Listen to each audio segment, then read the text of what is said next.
Friends, welcome to my channel cook with Lipisa. আহা, ঘরে বানানো কেক মানেই মনের ভালোবাসা। ভালোবাসা আর যত্ন মিশিয়ে ঘরেই বানানো এই কেকটা শুধু মিষ্টি না, মনও ভরে দেবে। প্রতিটা কামড়ে আছে ঘরের স্বাদ আর আপনজনের হাতের ছোঁয়া। তো আপনারা দেখতে থাকুন আমি কেকটা কিভাবে বানাচ্ছি বাড়িতে।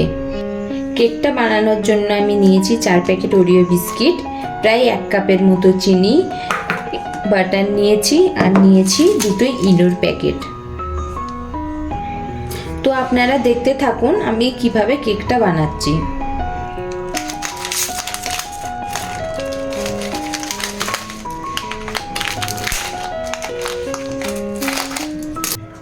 প্যাকেটগুলো কেটে বিস্কিটগুলো আমি একটা পাত্রে ঢেলে নিয়েছি। এবার বিস্কিটগুলো আমি গ্রাইন্ডারে দিয়ে গুঁড়ো করে নেব। ছোট ছোট করে পিস করে ভাঙবেন, না হলে গোটা গোটা হয়ে থাকবে দেখুন বন্ধুরা, আমি বিস্কিটগুলো গ্রাইন্ডারে দিয়ে গুঁড়ো করে নিয়েছি। এবারে আমি যে 1 কাপের কম চিনিটা নিয়েছিলাম এটাও আমি গ্রাইন্ডারে গুঁড়ো করে নেব। গুঁড়ো করা চিনিটা এবার আমি বিস্কিটের সাথে দিয়ে মিক্স করে নেব। মিক্স করে নিচ্ছি আমি। মিক্স করে নেওয়ার পর আমি নিয়েছি এখানে 2টো ডিম। ডিমটাকে এতে ঢেলে দেব।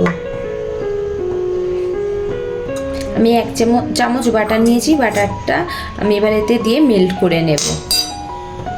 মেল্ট করে রাখা বাটারটা আমি এতে ঢেলে দিচ্ছি।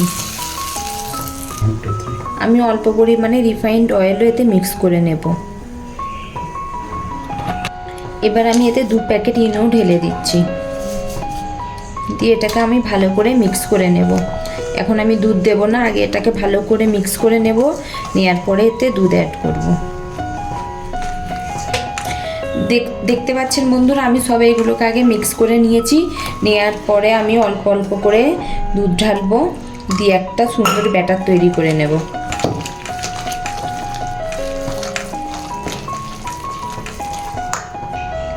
দেখুন বন্ধুরা, ব্যাটারটা এবার রেডি হয়ে গেছে। দেখুন বন্ধুরা, আমি এবার কেক প্যানটার উপরে রিফাইন্ড অয়েল লাগিয়ে নেব। ভালো করে লাগিয়ে নেব, কেকটা যাতে এতে না ধরে নেয়। তেলটা মাখিয়ে নিয়েছি। তেলটা মাখিয়ে নেওয়ার পর এতে আমি বাটার পেপার দিয়ে দেব। ভালো করে বাটার পেপারটা লাগিয়ে নেব।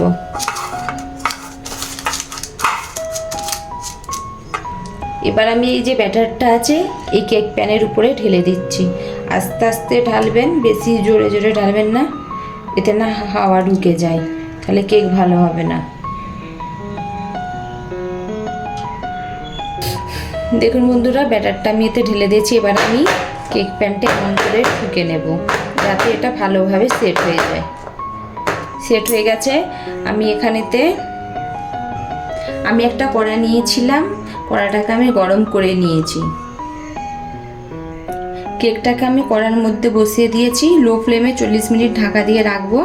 তারপরে আমি আপনাদেরকে খুলে দেখাবো কেকটাকে কেমন দেখতে লাগছে। দেখুন বন্ধুরা, কেকটাকে আমি 40 থেকে 45 মিনিট বেক করে নিয়েছি। বেক করে নেওয়ার পর এটা ঠান্ডা করতে রেখেছিলাম, ঠান্ডা হয়ে গেছে। এবারে এইটাকে আমি আপনাদেরকে দেখাবো বার করে। এবার আমি এই কেকটাকে হালকা ছুরি দিয়ে প্রেস করে নিচ্ছি, সাইডগুলো করে নিয়ে আপনাদের বার করে দেখাচ্ছি। দেখুন, এবার আমি বাটার পেপারটা তুলে নেব। ওয়াও! তুলে নেওয়ার পর আমি এটাকে সোজা করে আপনাদের দেখাচ্ছি। ওয়াও! দেখুন ফ্রেন্ডস, কত স্পঞ্জি হয়েছে দেখুন। আমি আপনাদের কেটে দেখাচ্ছি।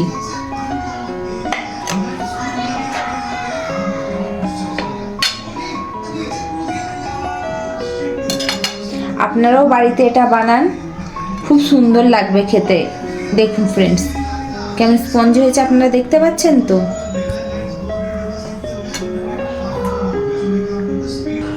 আপনারাও বাড়িতে এভাবে ট্রাই করুন, খেতে খুব দারুণ।